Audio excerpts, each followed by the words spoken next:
Este es un podcast powered by El Cañonazo. Dixo presenta. Su atención, por favor. Dixo is back.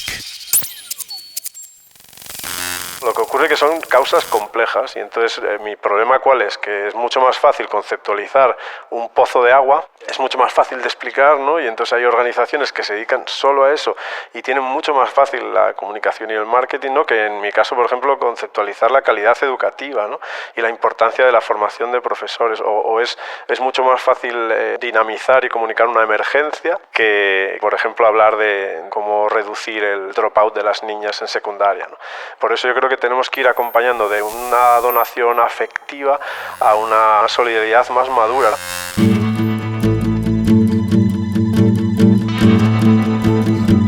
Su atención, por favor. Mi nombre es Roger Casasalatriste y en este podcast conversaré con personas expertas en el mundo de la economía de la atención, ya sean creadoras, curadoras o consumidoras de contenidos. Hoy en Su atención, por favor, hablaremos con Dani Villanueva, sacerdote jesuita y recientemente nombrado coordinador general de la Federación Internacional Fe y Alegría. Villanueva se graduó como ingeniero informático en la Universidad de Valladolid. Posteriormente se licenció en Teología Moral Social por el Boston College antes de obtener sendos MBAs en la ESADE Business School y más tarde en la Universidad de Georgetown.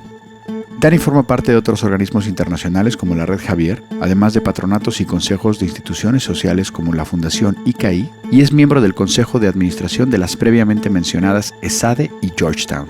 Antes de cruzar el charco, Villanueva fue vicepresidente ejecutivo en Entre Culturas y responsable de cooperación internacional de la Compañía de Jesús en España, desde donde ha liderado múltiples proyectos internacionales y lleva años impartiendo talleres y charlas a equipos directivos sobre redes, educación, estrategia y comunicación.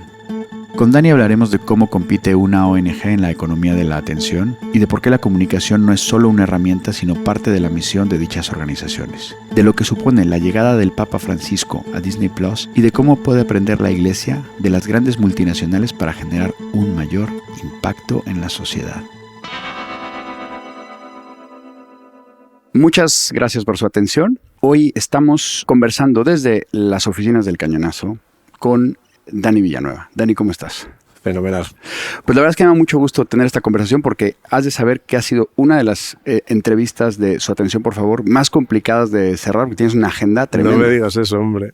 Y además en este momento que es prácticamente tiene los días contados antes de irte a Colombia desde España, ¿no? Eso sí que es cierto, sí. ¿Cómo lo llevas? Pues bien, ya sabes que cerrar etapas es siempre complejo, pero también con mucha ilusión por lo que viene. Muy bien, muy bien.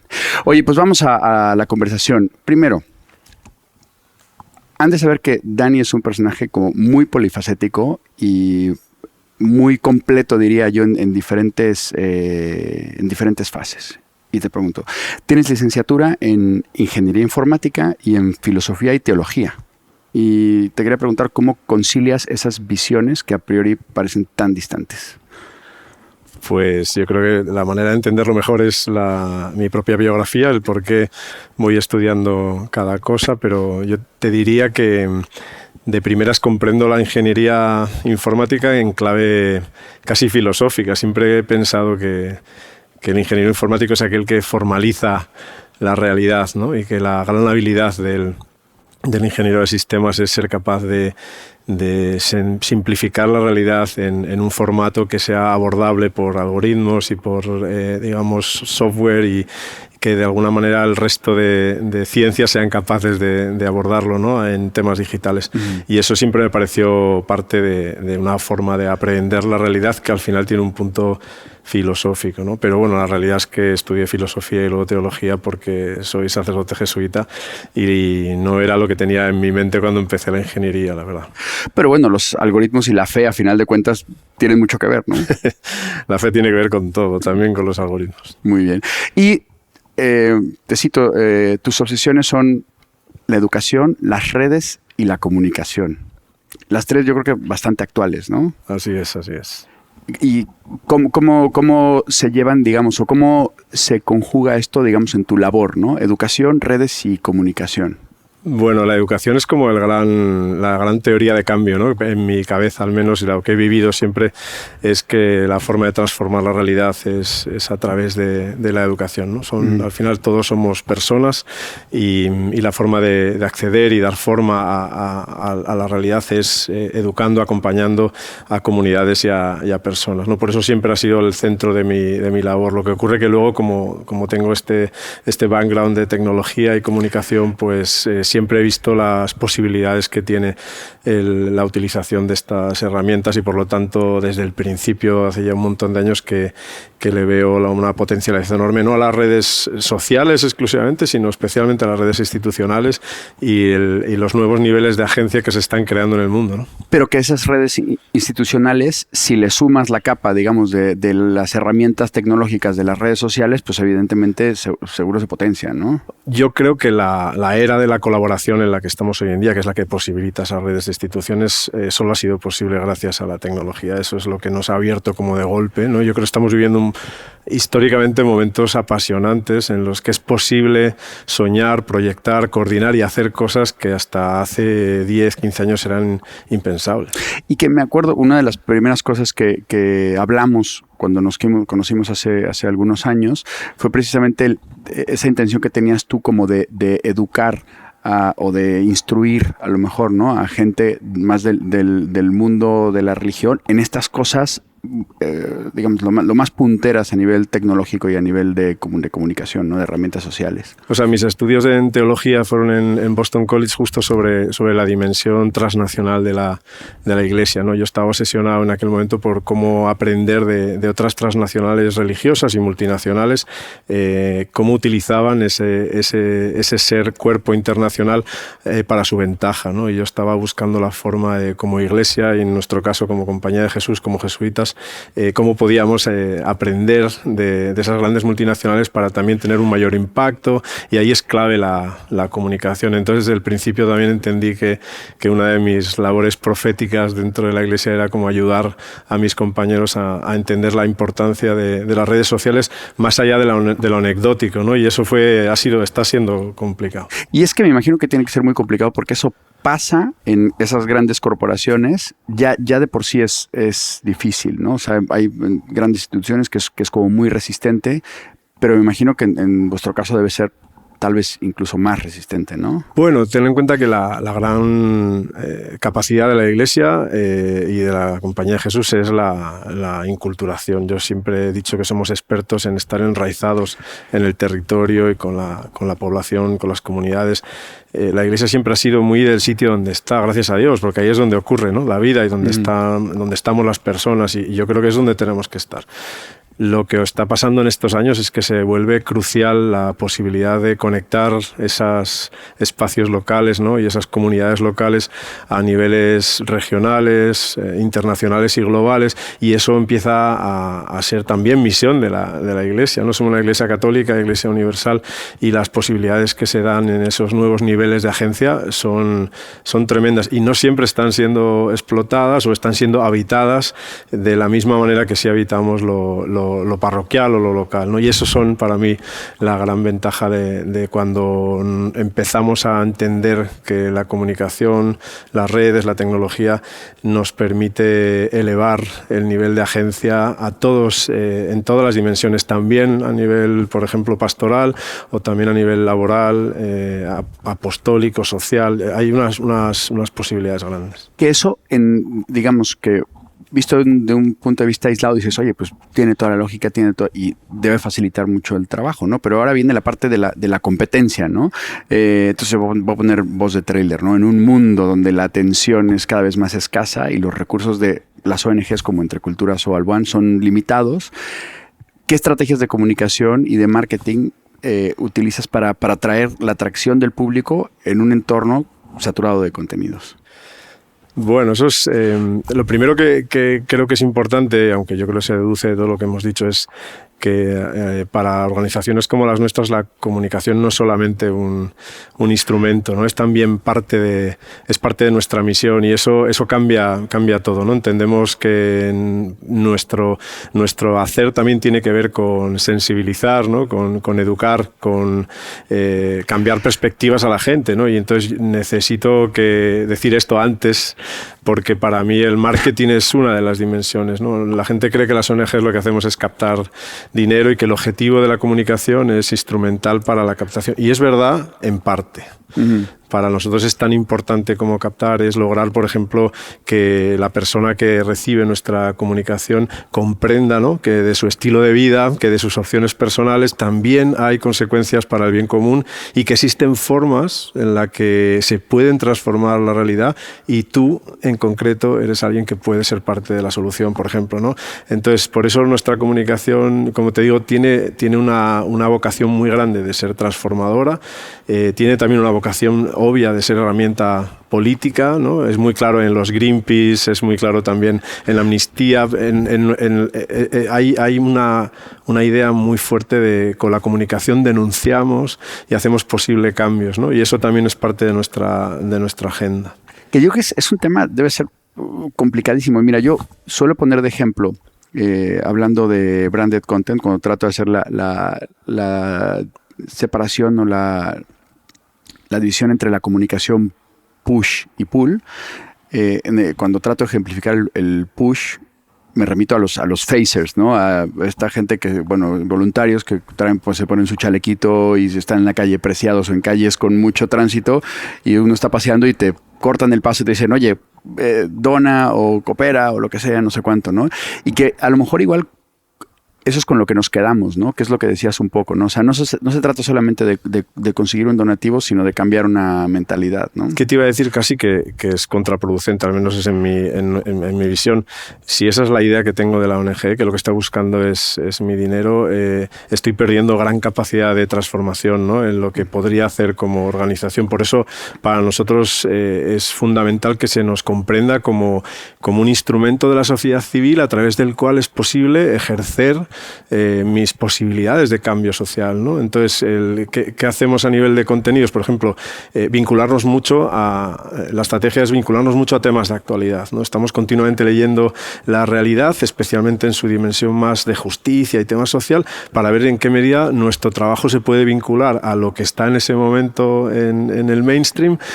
Imagínate que sale pues, guerra de Ucrania, terremoto de Siria. Al momento empezamos a vincular rápidamente con nuestro trabajo en esas zonas para que también incorporar como noticias e información desde el terreno, ¿no? Que es un ángulo diferente al que a lo mejor se está viendo en otros medios, y a lo mejor de forma muy generalista, ¿no? Luego, cuando logramos que haya gente que vaya entrando en el funnel, ¿no? que se inscriba o que detecte que le interesa, luego hacemos muchísimos otros estrategias, ¿no? Imagínate, enviamos ya ad hoc información mucho más concreta de la labor que estamos realizando en esa zona, o incluso invitamos a webinars privados, ¿no? En los que hacemos análisis, conectamos con terreno, hablamos con nuestras contrapartes, explicamos lo que hacemos, pero o sea, se ha complejizado tanto el mundo de los canales y los públicos objetivos que requiere, iba a decir, nuestra labor ahora es muy, muy artesana, ¿no? En la que vamos acompañando cada vez más a medida que la gente demuestra que quiere implicarse. Nuestro objetivo no es simplemente tenemos, no sé, pues en Entrecultura manejamos que cerca de 100.000 contactos así habituales, ¿no? Pero al final lo que hacemos es ir detectando muy claramente qué gente quiere ir dando pasos, ¿no? Y nos elige como el espacio para el engagement con esa realidad social concreta y las posibilidades de cambio. Eso, justo te quería preguntar de eso, porque si nos lo llevamos esto al terreno de la marca, ¿no? Las marcas siempre dicen, no, vamos a generar una comunidad alrededor. Y nosotros mismos, generar una comunidad alrededor de algo es una tarea titánica, si no imposible, ¿no? Y lo que le recomendamos es, oye, identifica una comunidad que ya exista y actívala, ¿no? Entonces, ustedes ya tienen una comunidad, o sea, ya está claro, está identificado. Entonces, técnicamente, ¿no? ¿Cómo involucran a esa comunidad para que participe activamente en la consecución de sus objetivos. O sea, nosotros tenemos cantidad de comunicaciones en el año, por así decir. Hay Entre Culturas trabaja como con 5 grandes causas sociales, son como nuestros temas, ¿no? Que tienen que ver desde derecho a la educación, acompañar a personas refugiadas, lo que es movilidad forzosa, ecología, género, participación, y eso, por así decir, son como nuestros grandes temas, ¿no? Y ahí estamos trabajando en proyectos, informes, voluntariados, movilización. Hay continuamente en el año todo eso, pero comunicativamente, por así decir, tenemos una especie de, lo llamamos hitos globales, y si lo ves tenemos un dibujo incluso que es como una especie de armónico en el que el tema, pese a que está vivo todo el año, aparece, digamos, en escena comunicativamente solamente de forma en temporadas, ¿no? Entonces, en el año nuestra línea de comunicación va abordando las distintas causas sociales por las que trabajamos en los momentos del año, muchas veces ligados o bien a días internacionales o bien a campañas relacionadas con, ¿no? Pues a lo mejor la campaña de Hacienda es muy importante, ahí solemos trabajar temas de mujer, el mes de junio es el mes de refugiados, el mes de septiembre es el mes de la vuelta al cole, ¿no? Pues en diciembre a lo mejor trabajamos más temas de menores. El año está como coloreado con temáticas y lo que vamos haciendo es como acompañar a nuestra gente, y luego vamos cada vez más detectando nichos diferenciados. Hace mucho ya que no trabajamos solo con público general y sabemos de ese gran público quiénes son los que les interesan más temas de migraciones, y con ellos trabajamos en concreto. Ya digo, muchas veces es reunión, testimonio, cita, algo mucho más movilización concreta, local. Ya no basta solamente con... Las redes sociales son el primer escaparate muy generalista, y lo que estamos es escuchando continuamente quién hace engagement con cada uno de los temas, y a raíz de ahí trabajamos mucho nicho. Por eso digo que somos artesanos en la comunicación. Sí, pero eso me suena como una dirección de orquestas, ¿no? Así es. Qué maravilla. Y luego tienes, además de esa parte que es, digamos, una comunicación más abierta, más, igual no llamarle masiva, ¿no? Pero sí más abierta, más... Tienes esta parte de una comunicación más íntima, ¿no? En el tema del fundraising, que es una de tus labores también, me imagino, más importantes, ¿no? Y que tienes que estar capacitado para, en un tiempo muy limitado, sentarte con gente muy importante, directivos, ejecutivos, y en, no sé, media hora, 20 minutos que te den, convencerles, ¿no? De que aporten o de que donen o de que se unan o se sumen a una determinada causa, ¿no? Sí, o sea, yo creo que el tema de la captación de fondos para mí está muy ligado a la confianza. No es algo que te ganes en un elevator pitch, sobre todo si estamos hablando de cifras grandes y de gente que hace filantropía como con quien normalmente trabajamos. No lo ganas en un ascensor. Realmente es una labor de relación que tiene que ver más con interlocutores comunes, amigos, espacios en los que vas conociendo, vas dejando ver, transparencia en el trabajo previo, el récord y el histórico que tienes, y sobre todo eso yo creo que para mí eso, la colaboración se da cuando hay transparencia y cuando hay confianza, ¿no? Y eso es clave en la captación. Otra cosa es que en esa comunicación generalista muchas veces también hay objetivos de captación, ¿no? Yo siempre creo que tiene que haber un call to action en casi todo lo que comunicamos, porque si la pregunta es, bueno, ¿yo qué hago? Esa es fundamental, que tiene que haber una respuesta rápida y un canal, ¿no? Y ahí es donde se da un poco la gran tensión de nuestros días, ¿no? Que es cómo comunicar. Es fácil comunicar para conmover, por ejemplo, ¿no? Y eso tiene mucho efecto a nivel de captación. Es fácil comunicar para indignar o sea, el peligro que tenemos nosotros es dejarnos llevar por métricas normales de engagement, que no es difícil encontrar formas en las que hacerse un hueco a través de temáticas sociales, ¿no? Y tenemos ejemplos bastante tristes de cómo se hace eso, ¿no? Pero por eso nuestro sector se rige por un código de conducta muy potente en cómo comunicar estos temas, y la coordinadora de ONGs de España, por ejemplo, tiene clarísimas instrucciones, ¿no? de cómo comunicar, explicando siempre las razones del por qué ocurre lo que está ocurriendo, comunicar poniendo en el centro a la persona, no a la organización, priorizar testimonios a análisis de terceros, ¿no? O, por ejemplo, ante todo, respetar la dignidad de las personas, ¿no? No vale cualquier tipo de comunicación. Ok, y entiendo que, o sea, que sí, que es más, por decirlo de una forma, más facilón, ¿no? El como ver a una persona con una imagen o con una cosa que esté pasando en un momento determinado que digamos que generar ese engagement más en largo plazo, ¿no?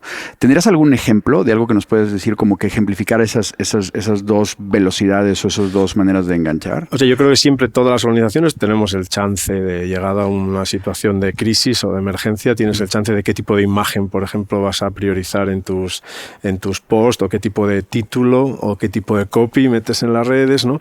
Y creo que es muy fácil diferenciar quién está elevando el tono afectivo, el tono dramático, o quién está intentando, digamos, priorizar la dignidad de las personas que están en esa situación. Y yo creo que ahí es muy diferente decir cada vida cuesta 1,5 €, ¿no? Uh-huh.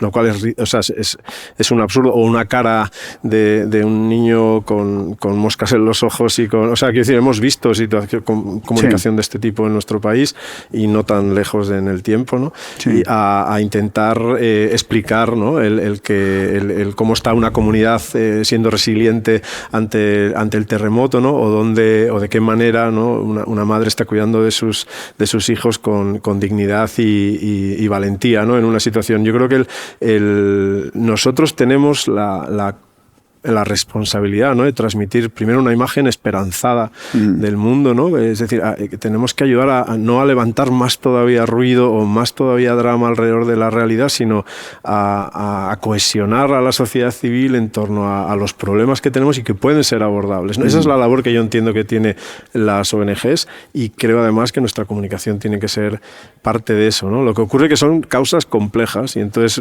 mi problema ¿cuál es? Que es mucho más fácil conceptualizar un pozo de agua. Sí. Es mucho más fácil de explicar, ¿no? Y entonces hay organizaciones que se dedican solo a eso y tienen mucho más fácil la comunicación y el marketing, ¿no? Que en mi caso, por ejemplo, conceptualizar la calidad educativa, ¿no? Y la importancia de la formación de profesores. O es mucho más fácil dinamizar y comunicar una emergencia que por ejemplo, hablar de cómo reducir el dropout de las niñas en secundaria, ¿no?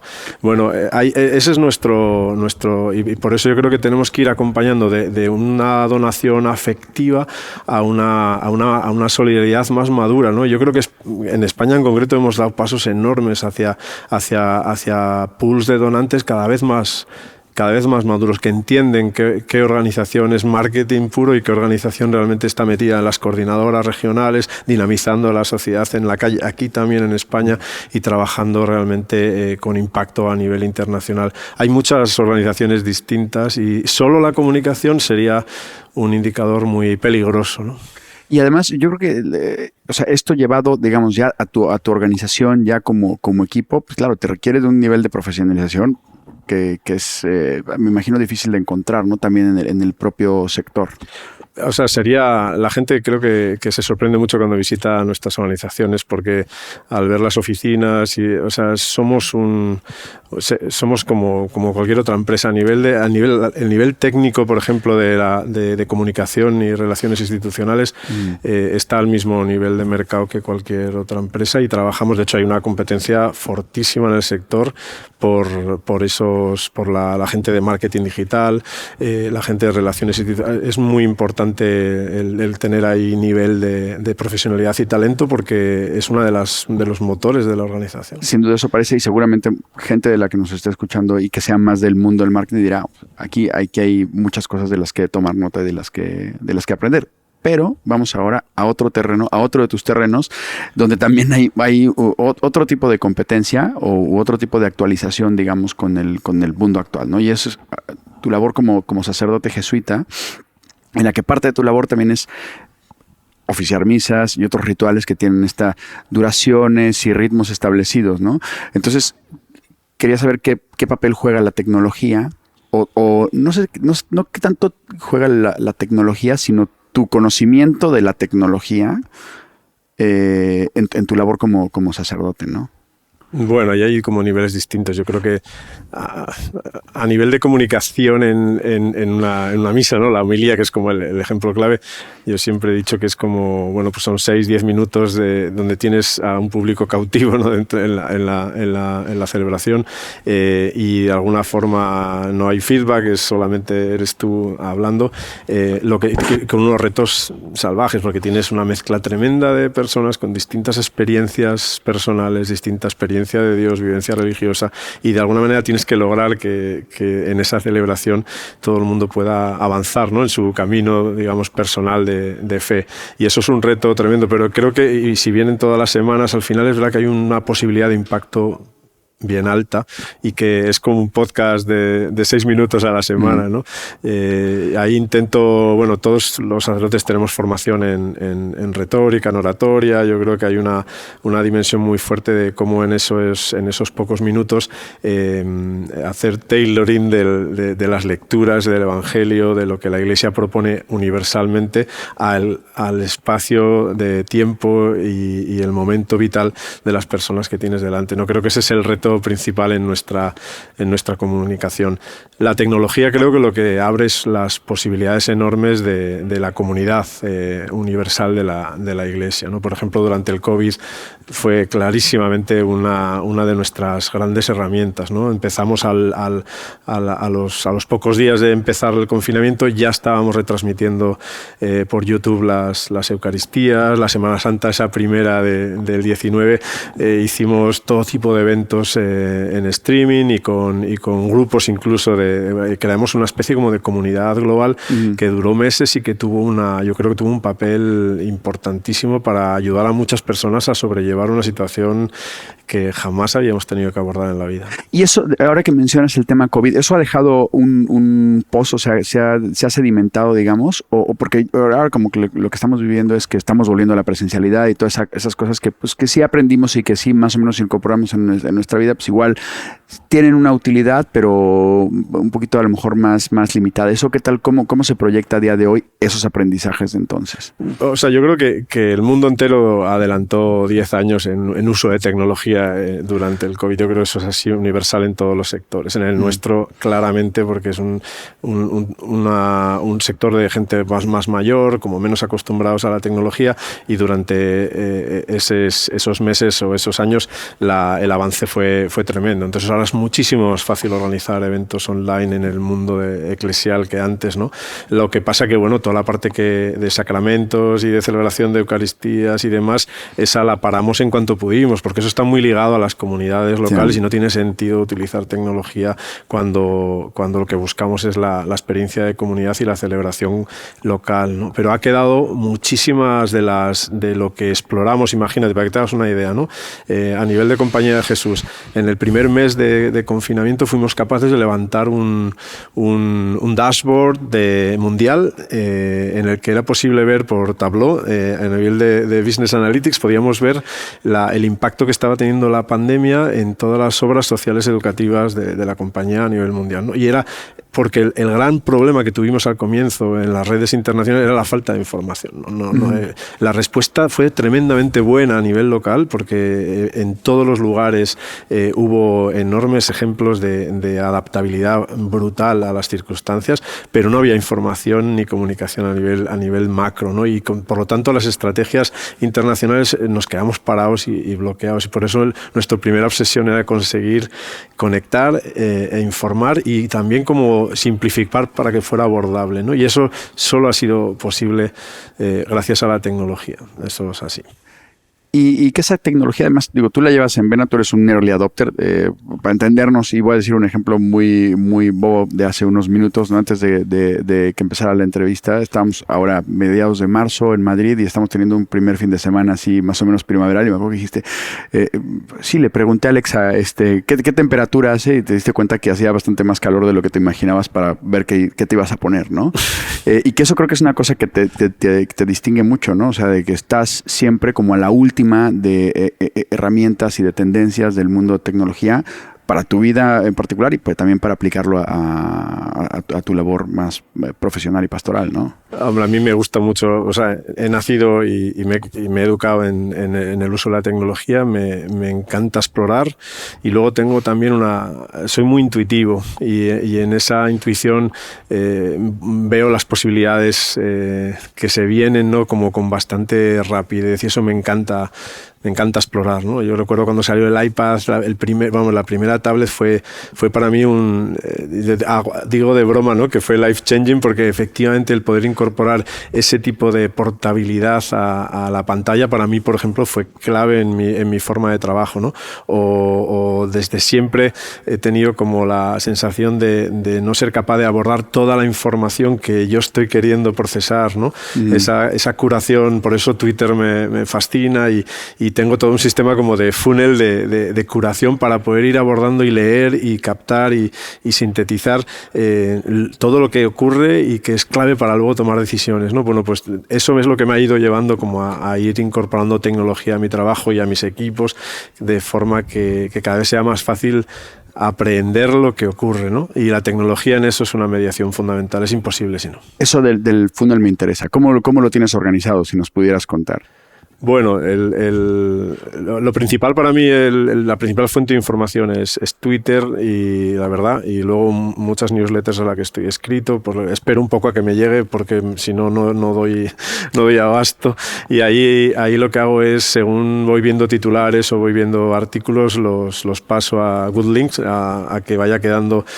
Tenía antes todos los RSS de Google, pero también se me estropeó el sistema. Pero bueno, ahora uso Good Links o usé Pockets en su día, bueno, alguna de las... ¿Links mejor que Pockets? Sí, en este caso me parece es más sencilla. Okay.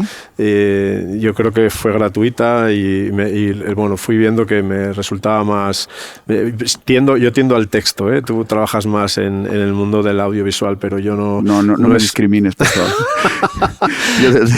Soy transmedia. Sí, entonces yo lo que hago luego es eso, luego por la tarde, noche, o sea, a medida que va acabando el día, es el momento del iPad y es el momento de leer como en el sofá, ¿no? O por ejemplo en mi caso en los viajes lo que suelo hacer es descargarme todos esos artículos para luego en el avión ir leyendo con calma y de ahí ya paso a notes, voy haciendo en notes, voy escribiendo mis ideas y mis cosas que luego de ahí salen como charlas, artículos, es como, y ahí recomiendo, paso al equipo, y ahí lo que intento a la gente es como animar a que, yo lo llamo trabajar en voz alta, ¿no? Que es como que vayan explicando, que vayan transmitiendo en las redes, que vayan dejando saber al resto dónde está esas perlas o esa información importante que debido a tu sensibilidad has sabido identificar, ¿no? Y si entiendo que ese working out loud, si lo hacemos todos a la vez y tú sigues a la gente de la que digamos te fías de su intuición o de su talento o de su capacidad, se hace mucho más rápido el acceso como a los temas clave y a la información nueva más relevante. Sin esa curación hoy en día es imposible abordar lo que ocurre. Todos nos tenemos que fiar de otros para abordar sectores que no son los nuestros, ¿no? Yo creo que en ese sentido es clave tener identificados pues tus gurús de los sectores en los que estás interesado o afectan a tu propio sector para estar al día de lo que ocurre, ¿no? Oye, pero mencionabas el texto, pero también el audio, ¿no? Si no me recuerdo, también Alexa forma parte importantísima de tu día a día, ¿no? Sí, para mí el audio se ha convertido en, contra todo pronóstico, porque es que no lo tenía como en el horizonte, y fue descubrir poco a poco que a medida que se llenó la agenda, ¿no? De golpe empieza a haber otros espacios de audio sin ocupar, ¿no? Entonces, por ejemplo, el correr, que me fascina, ¿no? O los viajes, o conducir. Hay momentos del día o en la noche que para mí es como clave poder escuchar sin luz y ojos cerrados. Es momento de los podcasts y eso han sustituido absolutamente a cualquier otro medio y para mí es ahora mismo una de las fuentes de información más importantes. Y entonces te tengo que pedir que nos recomiendes cosas.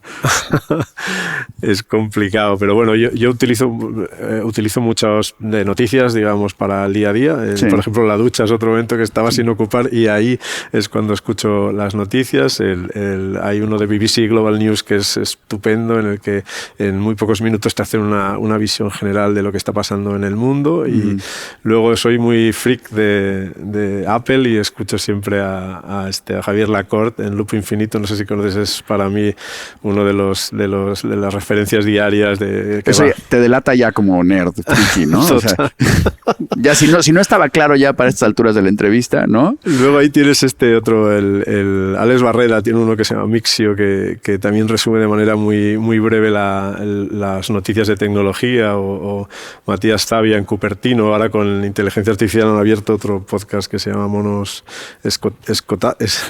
Estocásticos, y realmente para mí me da como vergüenza, esto es como súper íntimo, ¿no? Compartir las fuentes, ¿no? Las fuentes. Hay uno que me fascina que se llama Un libro, una hora, y ese confieso que siempre tengo descargados algunos capítulos para oír. Te resumen en una hora los grandes clásicos, y es una delicia. Está en Cadena SER. También me gusta la historia, y acontece que no es poco con esta mujer. Nieves con Costrina es otro de mis podcasts así favoritos. No sé, Ana Pastor, Neutral, tienen el mundo en series, ¿no? Que narran una serie cada semana, ¿no? Plata y plomo me parece que se llama. Y no sé qué más. Bueno, Julia Navarro hace uno con nosotros, con Entre Culturas, ¿no? Que se llama Voces por una causa. También. Bueno, ya llevamos una playlist, pero buenísima. Fíjate que es de las partes más, o sea, de todas las cosas profundas que hablamos en los previos 20 minutos, esta parte ya más como de intercambio de links y de recomendaciones. La gente dice, oye, qué buena recomendación me llega. Pero es como pudoroso, porque sí, es como desnudarte, ¿no? Mira, esto es lo que yo escucho cuando no hay nadie alrededor. Bueno, aquí se me va, por eso a veces es como curioso, pero sí, la verdad es que sí me sorprendo a mí mismo viendo que hay mucho de tecnología en mis fuentes. Sí, bastante. Oye, veíamos hace rato un pequeño teaser que publicó Disney Plus de una serie que se llama Amén, Francisco Responde, que tiene que ver también con esto, ¿no? Como con esta actualización o este acercamiento, ¿no? De espacios que a lo mejor no estaban ocupados por la iglesia, por personas de la iglesia, como puede ser una plataforma de video bajo demanda, ¿no? Esto, ¿cómo lo ves? ¿Qué opinión te merece? Bueno, a mí, primero vaya por delante mi enorme fascinación por la capacidad comunicativa de Francisco, del Papa. Eso ha sido una sorpresa desde el minuto uno, la forma en la que comunica, y doy fe, porque he hablado con él en varias ocasiones, que él es así de manera natural, no es que esté actuando, o sea, tiene una capacidad tremenda para poder en muy pocas palabras generar un impacto en el interlocutor, con ideas de muchísima profundidad y que se entienden rápidas, fáciles y muy profundas, ¿no? Eso es un don. Yo creo que como iglesia estamos disfrutando y aprovechando las capacidades de nuestra cabeza, ¿no? Me parece que el Papa está haciendo yo creo que se estudiará en el futuro como una de las mayores estrategias de public relations en la historia, ¿no? Como el momento en el que él empieza, en el que la Iglesia estábamos en un momento terrible, ¿no? Por razones justificadas, ¿no? Pero un momento de una imagen y una narrativa sobre la Iglesia no podía ser peor a nivel público. Bueno, pues yo creo que Francisco, con la ayuda, digamos, de cantidad de otros estamentos y niveles, pero principalmente él como cabeza, ha ido logrando poner el foco y traer al ámbito público realidades de iglesia enormemente interesantes, meritorias, sobre todo, pues creo que en la juventud, ¿no? Esa es su gran intuición, que es cuando estuvimos con él. Bueno, yo trabajo con esta gran red que se llama Fe y Alegría, y él conoce muy bien Fe y Alegría de la época de Argentina. Esto es un movimiento internacional, hay más de 1 millón de alumnos, estamos en 22 países, y cuando empezamos a hablar con él y yo empecé como a hablar de la estrategia internacional, que es lo que más me apasiona, él me miró y dice, dijo, no, lo que Fe y Alegría no se gestiona. Dice, escuchen, escuchen a los jóvenes. ¿Quieren ver el futuro? Escuchen a los jóvenes, encaucen la intuición y la pasión de los miles de jóvenes que están en Fe y Alegría y encontrarán como los siguientes desarrollos organizacionales, ¿no?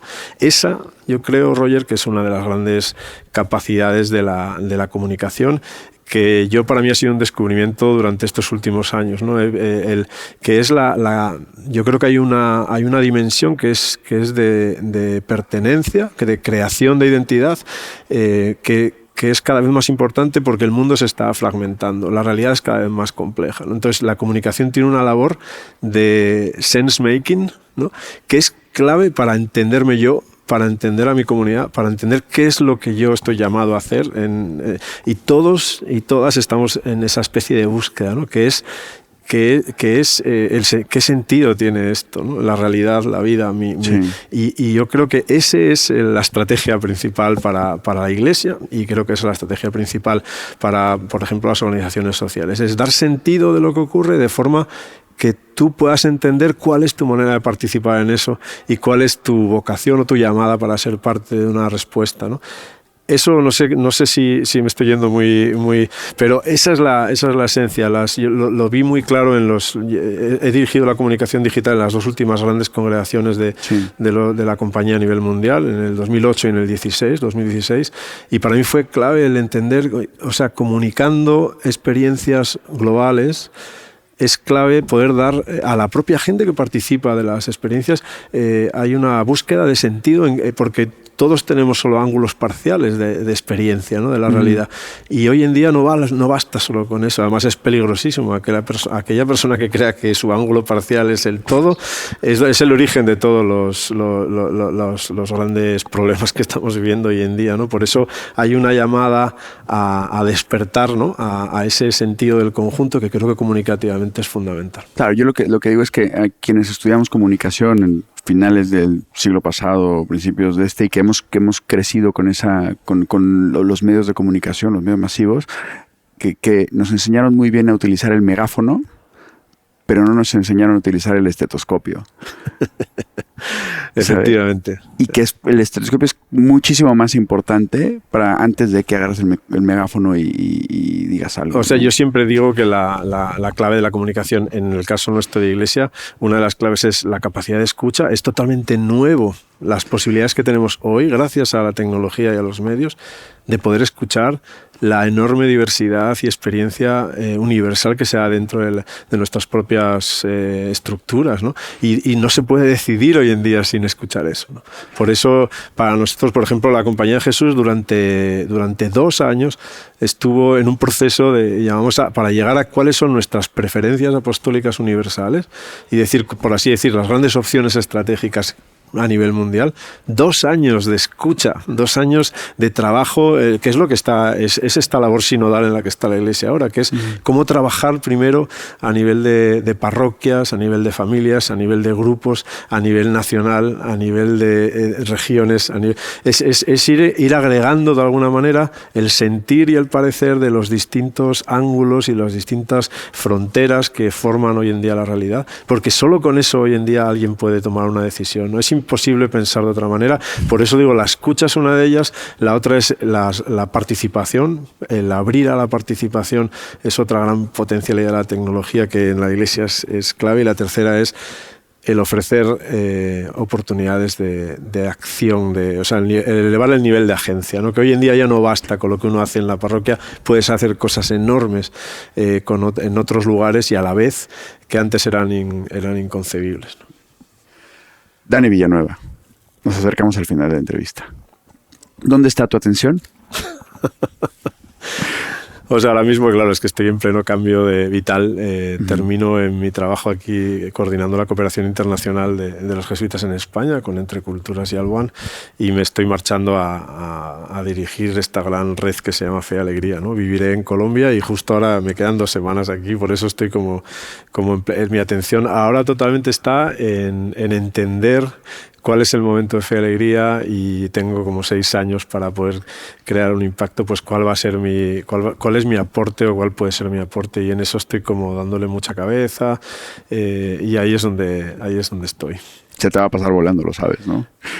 Así es, soy un apasionado y la verdad es que sí, es una delicia. Muy bien, y por último, y antes de preguntarte a quién me recomendarías entrevistar para su atención, por favor, decir y mencionar, muy importante, que tú has sido nominado por Pilar Sayans, que compartimos amistad, ¿no? Y que fue ya el último empujón para que pudiéramos conseguir esta entrevista. Así que, Pila, muchísimas gracias. Fíjate, Pila fue justo una de estas amistades que surgen en un entorno en el que, a raíz del Día Mundial de la Juventud en el 2011, cuando vino el Papa aquí a Madrid, yo estaba llevando la comunicación de la parte jesuítica del evento y Pila nos estaba ayudando, ¿no? Y ahí fue, ¿te acuerdas? Ahí fue cuando nos conocimos, cuando yo te pedí que nos ayudases a formar al equipo, ¿no? Porque nos venían 3.000 jóvenes y queríamos poder crear una infraestructura tecnológica para que hubiera cobertura y que pudieran de alguna forma emerger y comunicar las experiencias que estaban viviendo, ¿no? Porque estaban descentralizados por toda España y fue una experiencia deliciosa. Y de ahí conozco a Pila y a raíz de ahí nos hicimos muy, muy amigos. Todos contemporáneos. Bueno, Dani, ¿a quién me recomendarías entrevistar para el podcast? Si me dices el Papa Francisco, no, o sea, está bien. Bueno, pues el Papa sería complejo, yo creo, de alcanzar. No, fíjate, yo había pensado en cuando pensaba en los podcasts, alguien que yo creo que sería muy interesante escuchar cómo hacen. Para mí resulta admirable cómo alguien puede estar 15 minutos en un podcast manteniendo tu atención continuamente, ¿no? Creo que hasta que no te pones delante de un micrófono ese tiempo, no te das cuenta lo difícil que es que alguien aguante 10 minutos sin perder el foco. Y la técnica que hay detrás y la capacidad y el talento, ¿no? Y en ese sentido, pues Matías Zavia, que es no sé si le conoces, está en Gizmodo.